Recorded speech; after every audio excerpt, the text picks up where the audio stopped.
라디오 독서실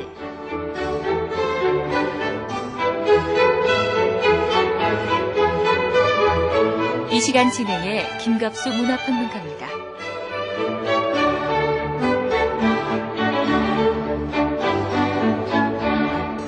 안녕하십니까. 라디오 독서실 김갑수입니다. 봄햇살 시간 흐를수록 계속 부드러워져가는 때죠. 로버트 브라우닝의 유명한 시 피파의 노래라는 게 있어요. 때는 봄, 날은 아침 7시 산허리는 이슬 맺히고 종달새는 날고 달팽이는 아가위 나무 위에서 기고 하나님은 하늘에 계시옵나니 세상은 평안하도다.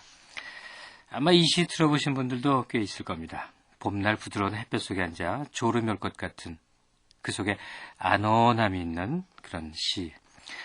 이런 봄날 풍경 떠올리면요, 어린 시절 할아버지 할머니 무릎에 앉아 옛날 얘기 듣는 거, 그런 이미지가 떠오르죠. 요즘에 핵가족이라는 게 더 보편적이니까 실제로 할머니 할아버지 품에서 얘기를 듣거나 이런 기회가 없는 분들도 많습니다만, 여하간 그 품이 안겨주는 그 얘기, 그 세계가 있죠. 오늘 바로 그 따뜻한 할아버지를 만날 수 있는 작품, 한승원 선생의 단편 소설입니다. 태양의 집 함께 감상해 보시죠. 오늘은 작가 한승원 선생과 전화로 연결해서 이야기를 나눠보겠습니다. 작품 들어가기 전에 먼저 이번 주에 나온 주목할 만한 책들 먼저 알아보겠습니다. 성우 이은정 씨입니다.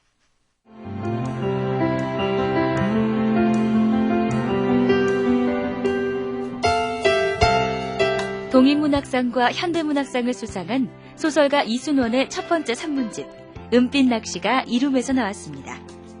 이 산문집은 한국일보의 길이의 이야기라는 제목으로 연재하는 짤막한 글들을 주제에 맞게 모은 책인데요. 가족, 추억, 이웃, 세태 등 4개의 주제로 되어 있습니다.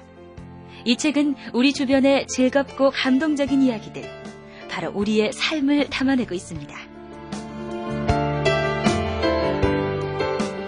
삼천포 시장통 사람들의 이야기를 소설보다 재밌고 감동적으로 엮어낸 현상문학, 시장에서 길을 묻다가 마리서사에서 나왔습니다. 지난 3년 동안 인터넷 카페에서 폭발적인 인기를 누렸던 이 글들은 세련되지는 않지만 우리의 자화상과 희노애락, 그리고 욕망이 시장통 사람들의 일상을 통해 고스란히 그려지고 있습니다. 삼천포 시장통에서 식당을 하는 유경희 씨가 썼습니다. 대나무 창가에서 북 가는 대로 적은 짧고 아름다운 지혜의 글들, 산색이 호미에서 나왔습니다. 이수필집은 명나라의 이름난 고승 온서 주경이 쓴 죽창수필 3권 450여 편 가운데 142편을 가려 뽑아 엮은 책으로 좋은 글, 좋은 생각은 세월이 흘러도 바래지 않는 생명력을 지닌다는 사실을 다시 한번 실감케 하는 책입니다. 2012년에 지나온 100년을 되돌아본다는 기발한 발상의 역사서 가상역사 21세기가 도서출판 책과 함께해서 나왔습니다. 영국의 과학 전문 저술가 마이클 화이트와 미국 나사의 주임 연구원 젠트리 리가 쓴 이 책은 탄탄한 과학적 근거를 바탕으로 역사적 상상력을 발휘해서 향후 100년간 인간의 삶을 소설처럼 구체적이고 생생하게 묘사하고 있는데요. 미국에서 서양사를 전공한 이순호 씨가 우리말로 옮겼습니다.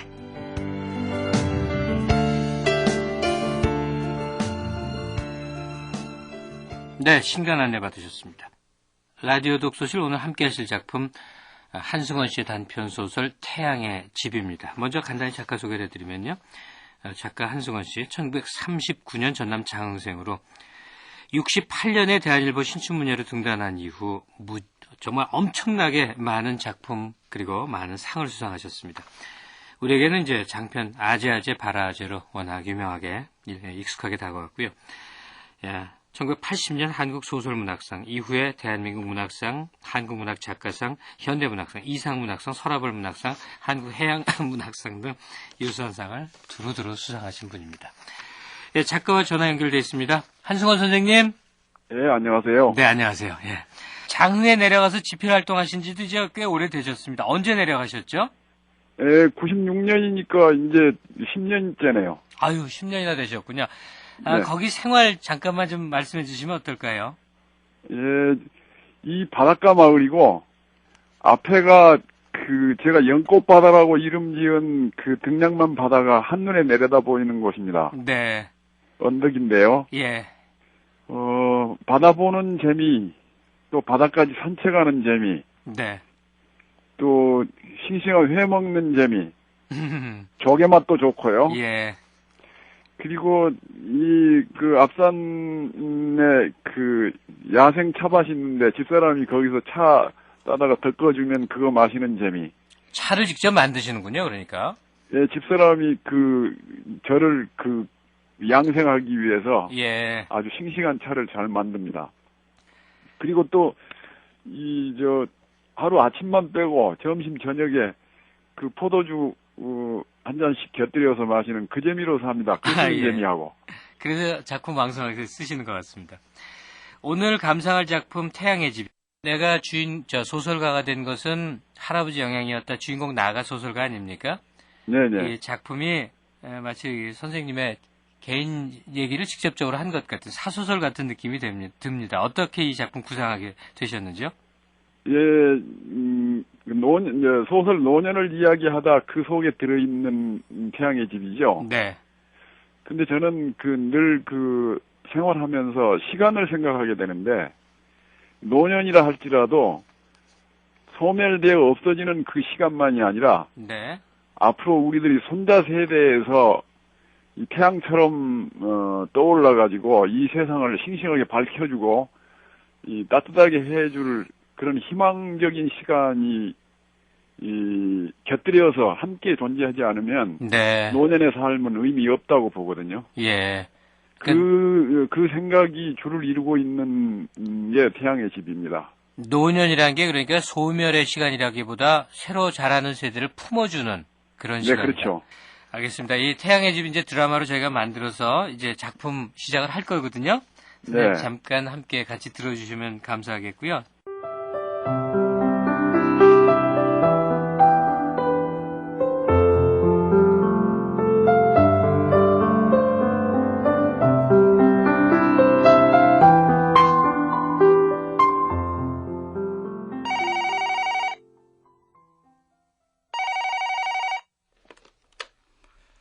여보세요? 예, 한 선생님이신가요? 안녕하세요.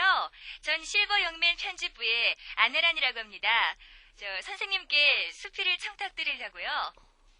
실버... 예, 실버 영맨이요.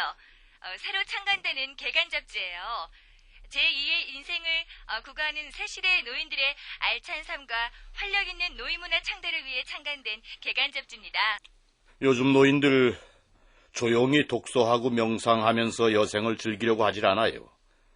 잔글씨를 보면 눈이 아프다는 핑계로 도통 앞으로의 삶에 더 이상 희망을 걸지 않으니. 네, 저희는 바로 그런 노인 문화를 바꾸는데 작은 기여라도 하고 싶은 거예요. 선생님께 청탁드릴 원고는요, 나의 할아버지란 주제의 수필이에요. 꼭 부탁드리겠습니다.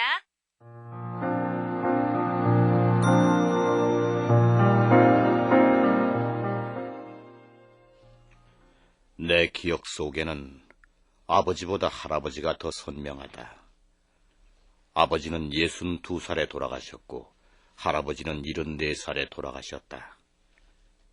내가 어렸을 적에 아버지는 현실을 가르치셨고 할아버지는 꿈을 가르치셨다.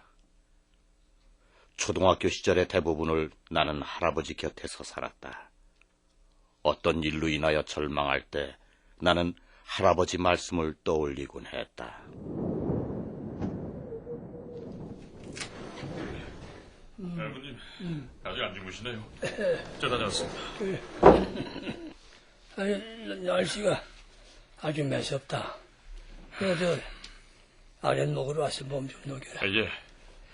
애들은 잠이 들었네요. 그래. 무슨 녀석들 종일 뛰어다녔으니 고단하겠지. 형은 깊이 잠들었지만 나는 잠든 채 하고 있었다. 그 녀석들 형제간인데도 성질은 왜 그리 다른지. 큰 놈은 체구는 작아도 행동도 민첩하고 목소리도 쨍쨍하고 상당히 남자답고 대가 찰 것 같은데 요 작은 놈은 영. 작은 놈 요놈이 걱정이에요. 이놈은 행동도 느리고 심부름 시키면 엉뚱한 데다 정신 팔고 있고 걸핏하면 잘 울고 가시네같이 순하기만 하고 대가 너무 물은 것 같아요. 그 외딱한 것 같다니까요. 아이, 작은 놈 가벼이 보지 마라. 예? 작은 놈 사주에 천파성이 들어있어. 그건 하늘을 덮어 가리려고 드는 그저 덩굴나무 같은 성질이야. 사주에 타자 든 것이 나쁜 것만 아니다. 좋은 것을 깨는 판은 못 쓰지만은, 아니, 흉한 것을 깨는 판은 세상을 더 좋게 만드는 것이야. 할아버지는 거처하는 사랑방 출입문 위쪽에 급월제라는 현판을 걸어놓았다. 할아버지, 예. 저 글씨가 무슨 뜻이에요? 저 현판 글씨 말이냐? 네. 급월제, 달을 깃는다는 서자란 뜻이다. 달을 깃는 서재요? 에, 그게 무슨 뜻인데요? 하늘을 봐라. 저기 달이 떴지. 네. 달을 보라니까 왜 내 손가락 끝을 보냐? 달을 깃는다는 걸 말이다. 저 하늘에 떠 있는 달을 마음속에 품는다는 뜻이야. 그건 곧 꿈을 품는다는 것이지. 응? 알겠냐? 꿈을 품는다고요? 그래. 너도 이 가슴에 달을 품고 살아야 한다. 꿈을 품어야 해. 할아버지, 옛날 얘기 해주세요. 옛날 얘기 좋아하면은 가난하게 산다는 말이 있는데도. 그래도. 하기는 그거 다 거짓말이다. 응? 옛날 얘기들 속에 얼마나 많은 꿈이 들어있냐. 너나 하랩이나 얘기 보따리를 많이 갖고 있으니까 제일로 부자다. 에? 꿈부자. 그렇지 않냐? 할아버지의 이야기들은 들어도 끝이 없었다. 내가 소설가가 된 데에는 할아버지의 역할이 컸다.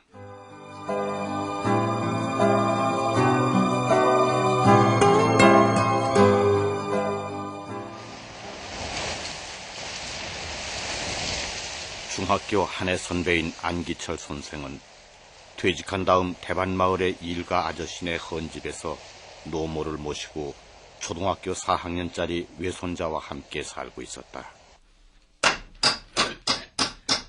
안 선생님? 아니, 이게 누구란가이? 그동안 잘 계셨어요? 아따, 참. 이것이 뭔 일이란가, 자네가. 진즉 오려고 했는데 이렇게 늦게 찾아뵈서 죄송합니다. 근데 뭐 하시는 중이세요? 현판을 좀 거느라고. 마침 감나무 판자 하나가 생겨서 도라이바로 칼을 만들어갖고 내가 그냥 어설프게 팠어. 볼품은 없지만. 이야, 아주 훌륭한데요. 서각가로 나서도 되겠어요. 어서 마저 걸어버리시죠. 제가 도와드릴게요. 도와줄 거 뭐 있겠는가? 학교에서 환경정치 많이 해봤으니까 뭐 이런 것쯤이야.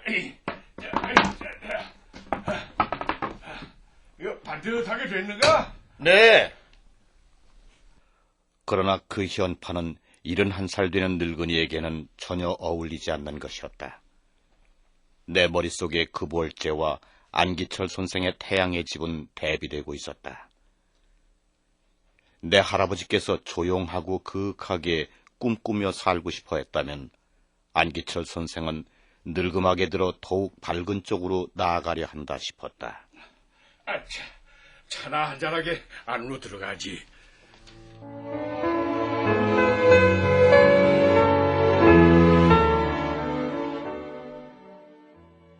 네. 차는 맛도 좋아야 하지만 그 향도 색깔도 좋아야 하네. 나 차향 음미하는 재미로 사네. 내가 따다가 덮은 것인데 어떤가? 이게 빛깔이 참 좋네요. 베릿한 향과 맛이 그윽했다. 그 향과 맛은 마치 갓난아기를 따스한 물에 목욕시키고 나서 수건으로 물기를 훔친 다음 코에 댔을 때 풍기는 배냇 냄새 비슷한 것이었다. 내 차는 약간 풋내나는 것이 흠이야. 그 전문가들이 쓰는 두꺼운 솥이 없어 후라이팬에다가 덮으니까 이게 불을 세게 하면은 눕거나 타서 맛을 완전히 버려. 약간 덜 익히면은 이렇게 풋내가 나고. 그런데 이 풋내가 사라지면은 그 베릿한 향이나 맛은 덜 하더라고. 그래서 덕을 때 난 이 베릿한 향과 맛을 살리려고 약간 설익힌다네. 정말 풋내가 나면서도 베릿한 향이 지네요. 이건 선생님만의 노하우인데요. 칭찬해주니 고맙네. 내가 지금 저기 산밑 대밭을 중로차밭으로 만들고 있는데 그 4년 뒤에는 차가 생산될 것이네. 그때 나만의 독특한 차를 한번 생산해 볼 참이야.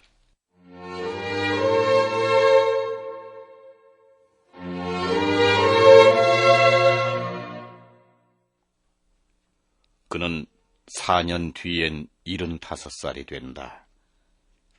그때까지 그의 건강이 그 일을 할 수 있도록 도와줄까? 죽순 쳐내는 일, 잡초 제거하는 일들이 보통 힘들지 않지만은 한번 해볼 참이야. 날마다 쥐 소금 먹댔기. 그래서 오코를 태양의 집으로 하셨군요. 새로이 청춘 같은 희망의 삶을 사시겠다는 뜻으로. 그 노자에서 혹시 이 대목을 기억하는가? 곡신은 현빈이고 현빈의 무는 천지근이라는 대목. 그 천지근은 우주의 뿌리, 말하자면 우주의 시원 아닌가? 글쎄요. 곡신을 한자 그대로 풀면은 골짜기의 여신이지. 그런데 이 곡신은 비유하자면은 자궁이야. 자궁은 모성적인 곳 아닌가? 베릿한 차향이나 차맛은 곡신의 향기일세. 곡신이 생명을 잉태하여 키우는 기운 같은 것이야. 차향기가 곧 곡신의 향기라. 자궁이 하는 일은 아기를 건강하게 키워서 세상에 태어나게 하는 것으로 끝나지 않아. 그 아기가 잘 자라도록 젖을 분비하게 하고 아기를 돌보게 하는 특이한 호르몬을 분비하네. 밖으로 나온 아기하고 그 아기를 내보낸 자궁하고는 보이지 않는 끈이 이어져 있어. 모든 아기는 자기를 낳아준 자궁이 옆에 있지 않으면 불안해하고 맥없어 하네.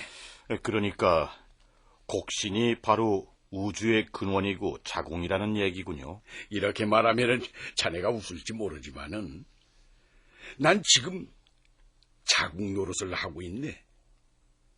내가 바로 이 차향기, 차맛이 되어 이 집안을 가득 채워놓고 있지 않으면 안 되네. 네? 아니, 그게 무슨 말씀이세요? 내가 키우고 있는 외손자 놈의 자궁 노릇이야.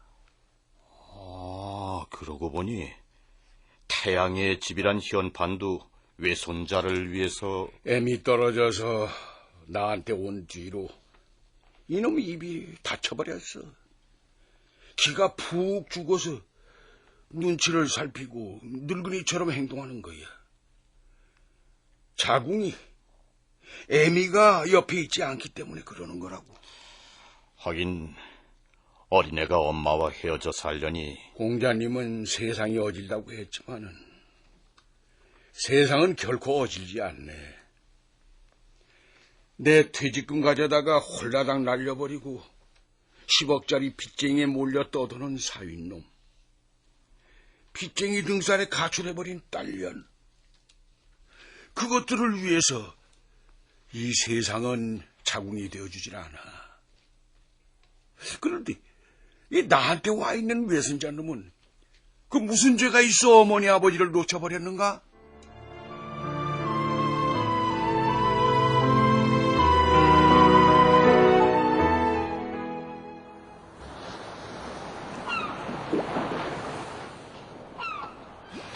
해가 고흥반도 위로 떠오르고 있었다. 율산 마을로 이사 온 이래 나는 아침이면 반드시 바닷가로 나오곤 했다. 모래밭에 서서 떠오르는 해를 마주 바라보기를 하고 그 해를 들이켜기 위해서였다. 해를 향해 심호흡을 하면서 해에게서 기를 받고 기원하는 것이다. 해님, 지금 쓰고 있는 이 장편을 다 쓸 때까지 건강을 지켜주십시오. 해님. 젖은 모래톱에 운동복 차림의 안기철 선생과 그의 외손자가 앉아 있었다. 그들은 해를 향한 채 가부좌를 하고 있었다. 이윽고 그들이 가부좌를 풀고 마주섰다. 자, 태권도 차려 자세. 저를 하고 공격 자세를 취한다. 육! 좋아. 상단 공격 시작! 육! 눈을 똑바로 떠! 상대의 두 눈을 뚫어버릴 듯이 쏴봐야 하는 거야. 육! 모든 싸움은 눈으로부터 시작되는 거다. 육! 죽은 동태 눈이 되어 있으면은 이미 져버린 것이나 다름없어. 자, 하단 공격! 잘한다. 발 공격! 좋아.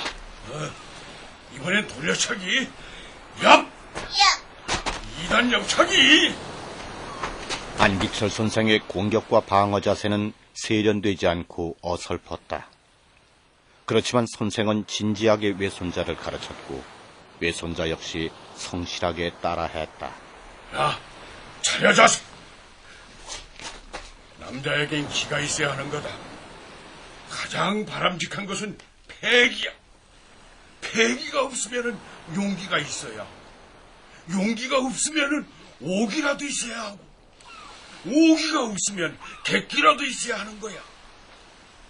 자, 남자가 가져야 하는 4가지 기 말해봐. 패기, 용기, 오기, 객기. 그래. 남자는 살아가다 보면은 뜻하지 않게 싸울 수도 있다. 싸움이란 건 하지 않고 이기는 게 가장 좋아. 하지만 어쩔 수 없이 싸우게 된다면 반드시 이겨야 한다.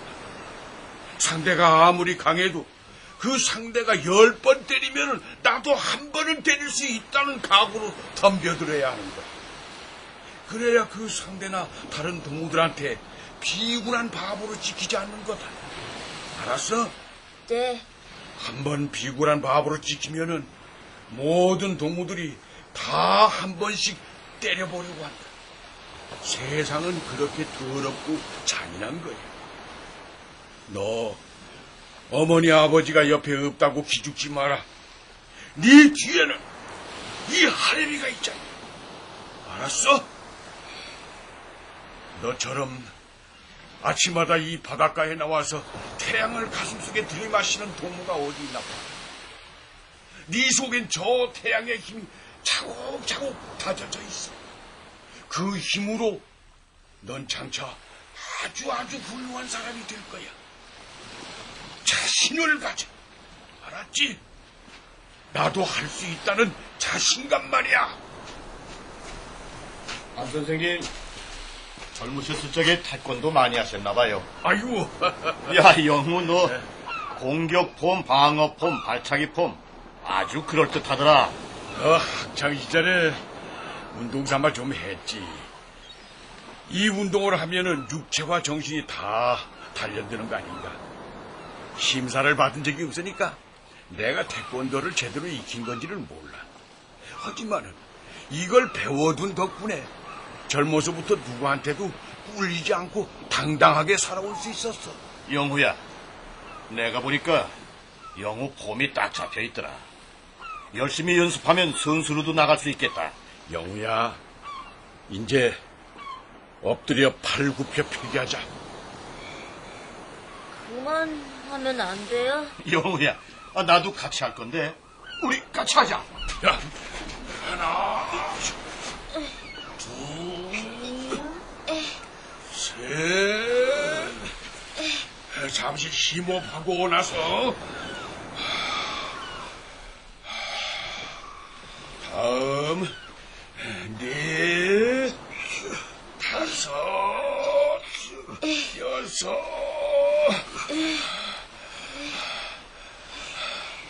일곱, 여덟, 아홉,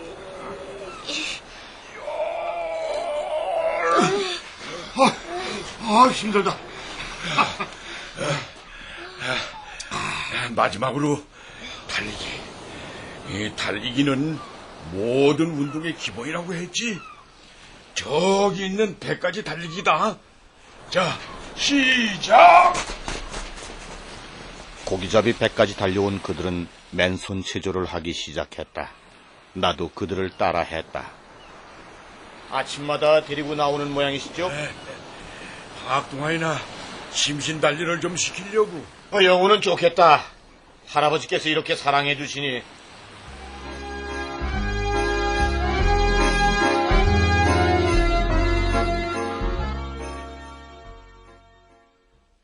어느 날 읍내에 나갔다가 중학교 후배인 최 교장을 만나 안기철 선생에 대한 이야기를 들었다. 그들은 전에 같은 초등학교에 근무했었다. 안 선생님, 그 얼마 전부터 거의 날마다 우리 학교에 나오세요. 아니, 왜? 운동장 저쪽의 논둑에서 어정거리실 때가 많아요. 그러다 4학년 학생들 체육 시간에는 벚나무 뒤에 숨어서 외손자 노는 것을 보고 계시더라고요. 어쩔 때는 교실 복도에서 문틈으로 외손자 공부하는 걸 엿보고 계시기도 하고. 하여간 안 선생님은 외손자 사랑이 지극해. 그런데도 영후는 통 말이 없던데. 실은 영후가 동무들한테서 따돌림을 당하고 있어요. 나나 담임 선생이 영후 괴롭히는 아이들 불러놓고 영후하고 친하게 사귀라고 타일러도 소용이 없어요. 아니, 따돌린다고? 안 선생님이 그걸 하시면 정말 상심하실 텐데. 아이들 말이 그래요. 같이 놀자고 해도 영후가 싫다고 한다는 거예요. 아이들이 영후를 따돌리게 된 건 영후가 애들하고 도통 어울리려고 하질 않아서라는 거예요.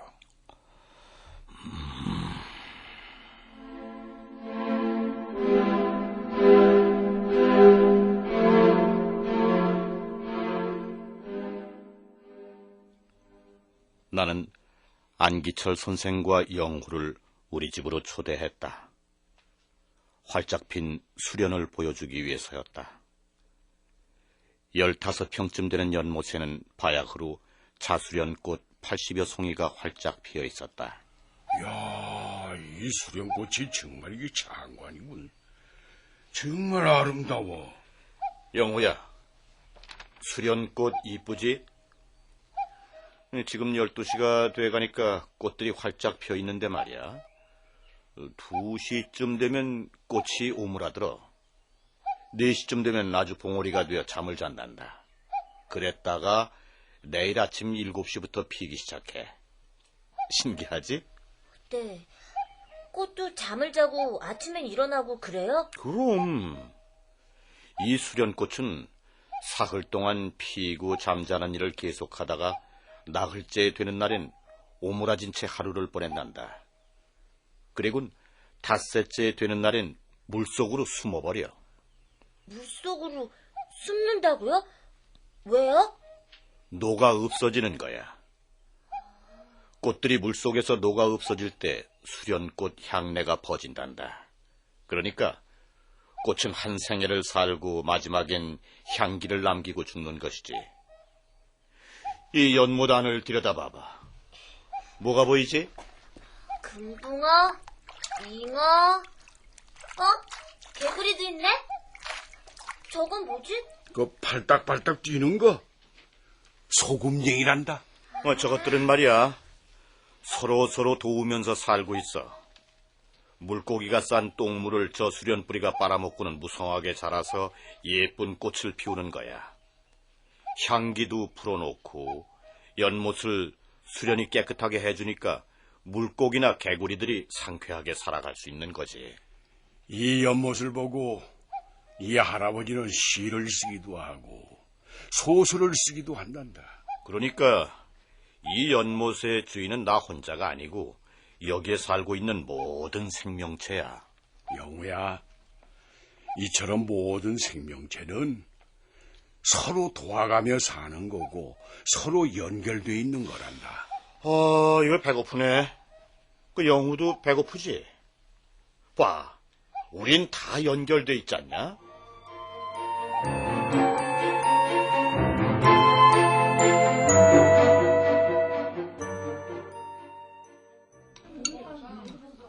그 영구 밥 잘 먹네. 안 선생님, 술 한 잔 받으세요.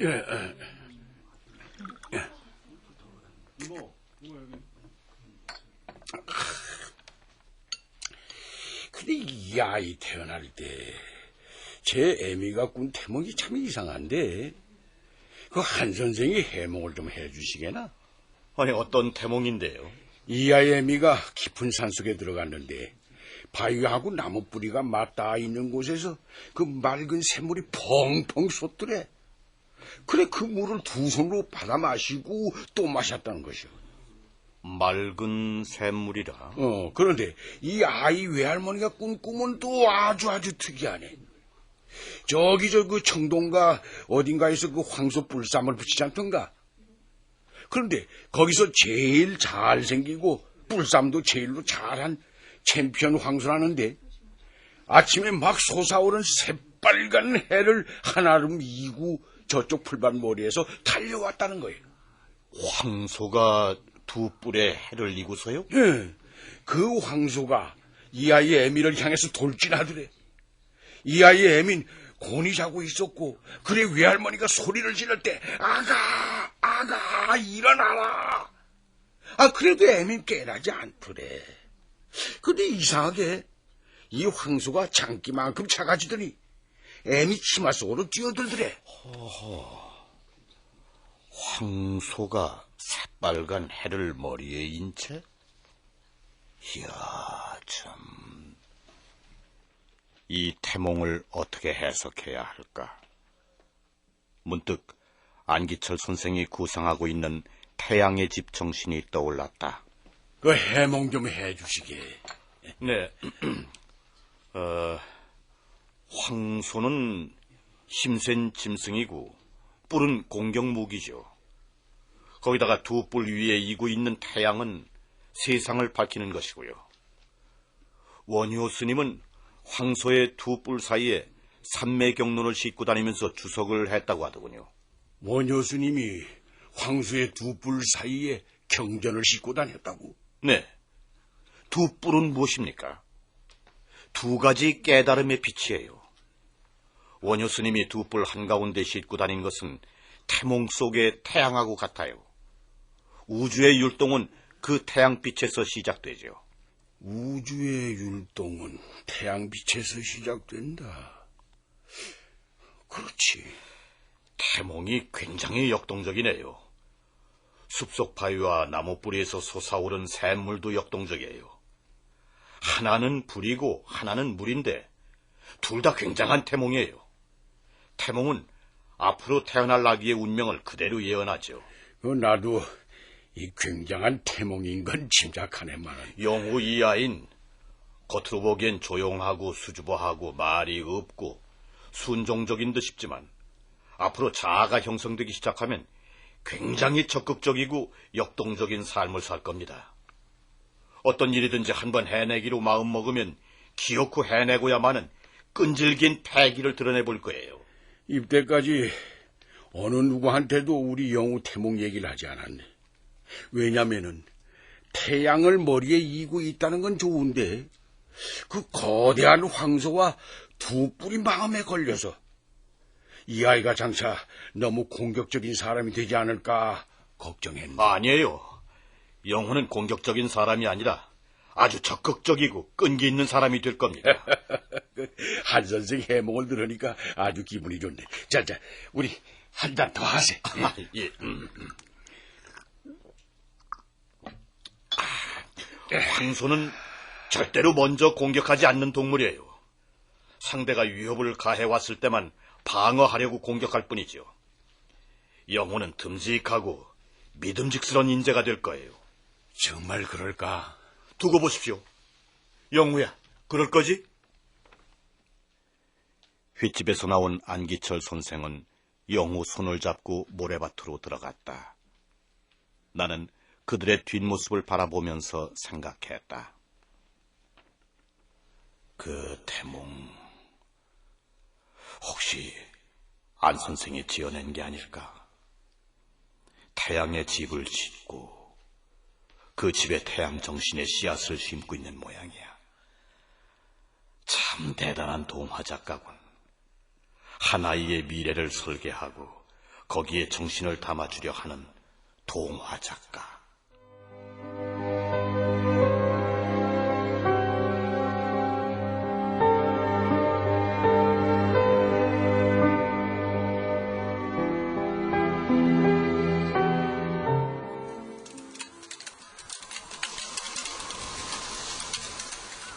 그해 늦은 가을 저녁 무렵 대밭마을로 안기철 선생을 찾아갔다. 그의 대밭에서 자라고 있을 어린 차나무들이 궁금했고 그가 우려낸 베릿한 차향이 그리웠다.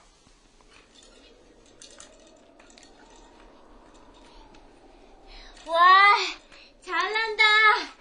높이 높이 날아라, 방패란. 그래, 하레비 연도 잘 날지. 높이 높이 날아라, 병어여.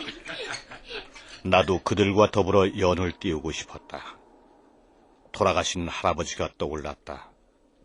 나에게 연을 처음 만들어준 사람은 할아버지였다. 자, 봐라. 이 연이 아주 멋있게 만들어졌지. 에? 우리 뒷산에 올라가 연을 한번 날려보자꾸나. 자, 아버님, 왜 쓸데없이 애들한테 연을 만들어주시고 그래요? 괜히 종이하고 공부할 시간 낭비하게 말이에요. 연 띄우는 거 얼마나 좋으냐. 하늘도 보고 꿈도 함께 날리고. 꿈이라고요? 난 애들을 꿈속에 젖어 사는 그런 백수로 만들고 싶지 않다고요. 야, 이놈아, 너 지금 얼마나 바쁜 줄 알아? 그 연 날릴 생각 말고 건장에 나가서 김이나 걷어. 그 김 걷고 나면은 쇠죽도 쓰고. 아버지는 꿈속으로 날아가는 아들의 영혼을 현실 속으로 끌어들이려 했다. 와, 연에 그린 태양이 막 불타도 빛나요. 오, 그렇구나. 시뻘건 태양이 활활 타오르는구나. 하늘을 날고 있는 방패연과 병어연 한가운데 빨간 점이 보였다. 나도 연 하나를 만들고 그 한복판에 큼지막하게 해를 그려 넣어 띄우고 싶었다.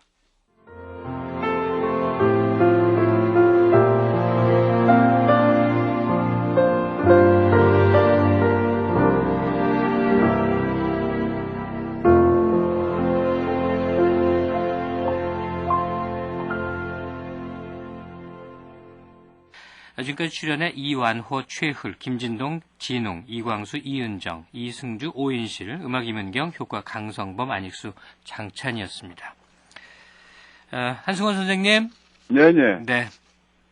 이 작품 끝이 이렇게 되는군요. 하늘을 날고 있는 방패연과 병어연 한가운데 빨간 점이 보였다. 이게 무슨 상징, 주제를 함축하고 있는 것 같은 게 아닌가 이런 생각이 들어요. 또 앞에 나온 연못의 수련 이야기, 차 향기 이런 것들이요. 이런 좀 강한 인상을 주는 제재들에 대해서 좀 얘기를 해주시죠. 네. 우주를 만드는 씨앗 이야기인데요. 네. 우주를 만드는 씨앗은 유식학을 읽어보면 인도에서 들어온 일종의 사상서인데, 그거 봐보면 하늘의 별을 우리들의 눈빛이 만든다고 그런 조항이 있어요. 네. 근데 그것은 하늘의 별을 만드는 우리들의 마음이 문제 아니겠어요? 네. 그것은 우리들 속에 우주를 창조해내는, 더 튼실하게 만들어내는 씨앗을 우리 내부에 지니고 있다는 이야기인데, 그렇기 때문에 태양의 집 그 소설도 마찬가지로 우리들이 소멸돼가는 시간 속에서 얼마만큼 이 우주를, 우리들의 세상을 살아갈 만한 가치가 있는 세상으로 만들어갈 것인가 하는 의지를 심어주고 싶었어요, 독자들에게. 네. 그것이 말하자면 그 차 향기 속에서 베리탄 생명력, 네. 베리탄 향이 가지고 있는 생명력, 혹은 연은 우리들이 꿈이잖아요. 네. 그리고 태양은 우리들의 그 세상을 밝혀주고 올바른 쪽으로 그 따뜻하게 덮여가는 그런 것이고, 그 태양은 우리들의 원소이기 때문에, 그래서 그런 것들을 좀 함축해서 노년의 삶을 사는 사람들이 즐기고 그냥 내 한평생 이렇게 살다 가면 되지 않느냐, 그런 생각이 아니고, 세상을 위해서 우리들이 남은 그 에너지를 더 화끈하게 세상을 밝히고 끝내가는 시간적인 존재가 됐으면 좋겠다는 생각입니다. 예. 말씀하신 대로요, 주인공 나의 할아버지가 그런 역할이었던 것 같고, 여기 또 주인공 안기철 선생과 그 손주아이, 이 역할이 다 그런, 관계가 그런 것 같은데, 근데 실제로는 젊은 세대하고 노년 세대가 이 단절이 훨씬 더 많이 보이는 것 같거든요. 네네. 예. 그런 현상에 대해서 아마 의견이 있어서 이런 작품을 쓰셨겠지만요, 좀 단절이 갈수록 심화되는 것 같은 요즘 모습에 대해서 어떤 말씀하시고 싶으세요? 그러니까 이 소설 속에 그 나라는 화자가 이야기하면서 그 요즘 젊은 세대들이 노년을 바라보는 것이 자기들 필요하면 원료로 앞장을 세우지만 네. 자기들에게 좀 그 따끔한 이야기를 하고 자기들의 삶이 틀려 있다고 바로잡으려고 하면 비위에 거슬리면 그냥 깔아뭉개버리는. 막 내치죠. 네. 예. 그러기 때문에 이 시대를 원로가 없는 시대라고 말하지 않습니까? 네. 그것은 물론 그 노인 세대들이 반성할 일이기도 하지만 젊은 세대들이 이 사회를 이끌어가는 그 중견으로서 좀 더 넉넉해지고 노년 세대들의 그 말하자면 경륜 있는 말들을 받아들이는 쪽으로 그렇게 해서 너무 이 격차가 심각해져 가지고 너희 삶은 너희 삶이고 우리 삶은 우리 삶이고 가령 어느 정치인이 노년들은 가만 좀 있어라 그렇게 그 얘기를 했다고 혼난 적이 있었는데 예. 이끌어가는 그 중견들이 또 포괄적으로 어린 세대와 지금 중견인 그 주인공들과 노년으로 가는 그 사람들이 좀 더 어우러져서 이 세상이 이 연꽃바다처럼 화암의 바다처럼 넉넉해지고 좀 더 따뜻해지고 그러면 가령 독도 문제라든지 중국 무슨 고구려 문제라든지 이런 것들을 대처해 나가는데 훨씬 더 강한 힘이 우리 민족에게 싹트 나가지 않을까. 통일 문제도 그렇고요. 예. 그렇게 생각합니다. 예, 오늘 작품 잘 감상했고 좋은 말씀 많이 들었습니다. 감사합니다. 1981년 가을, 난 그녀를 처음 만났다. 저 여자 이쁘지 않냐? 내가 찍었으니까 건들지 마라. 말해봤네. 그녀는 지금 어디에 살고 있을까? 얼마 전 K로부터 그녀가 브라운스톤에 산다는 얘기를 들었다. 브라운스톤. 온나이 001. 내게 이렇게 멋진 일이 생기다니. 1일, 11일, 21일, 31일. 1로 끝나는 날 국제전화 001을 이용하면 추첨을 통해 행운이 팡팡. 12월 31일까지 연중 내내. 백화점 상품권 등 매달 1110명에게. 자세한 내용은 001blue.com 또는 국번 없이 100. 단지 내 조깅 트랙, 골프 연습장, 개인 작업실과 주민 동호회실까지 고품격 입주민 전용시설 자이가 만들어가고 있습니다. 모두가 꿈꾸는 그곳, 이곳은 자이입니다. Refresh your life. GS건설 자이.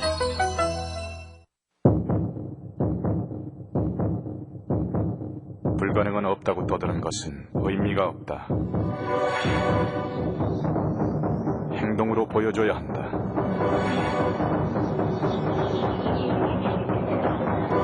Do you know GS Holdings? 106. 뭔데 외워? 하나포스 깔려고. 106.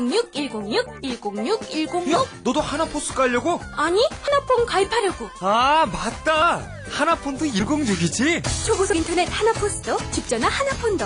가입할 땐 국번 없이 106. 하나로 텔레콤. 좋은 것을 보면 당신 생각이 납니다.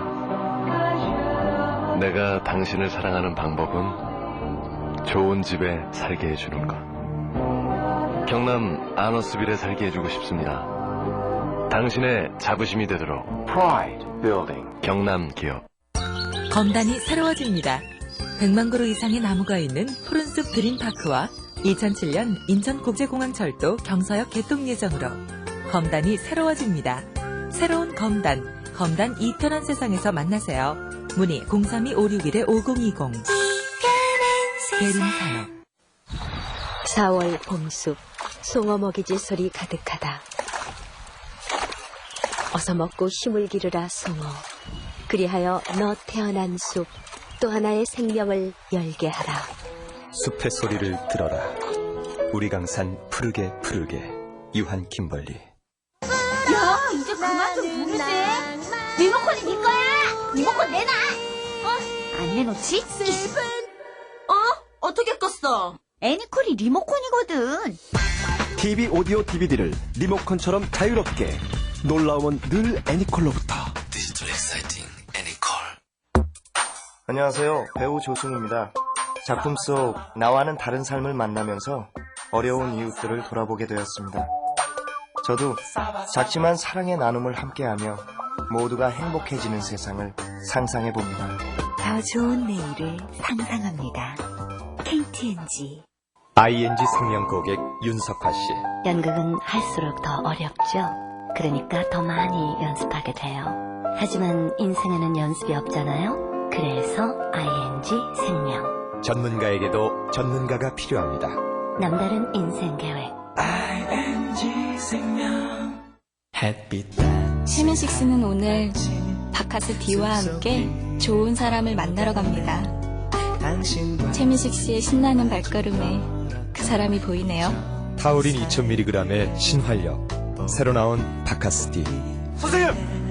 안녕하세요! 바카스 D. 극본 김성희, 기술 이흥규, 연출 승원수였습니다.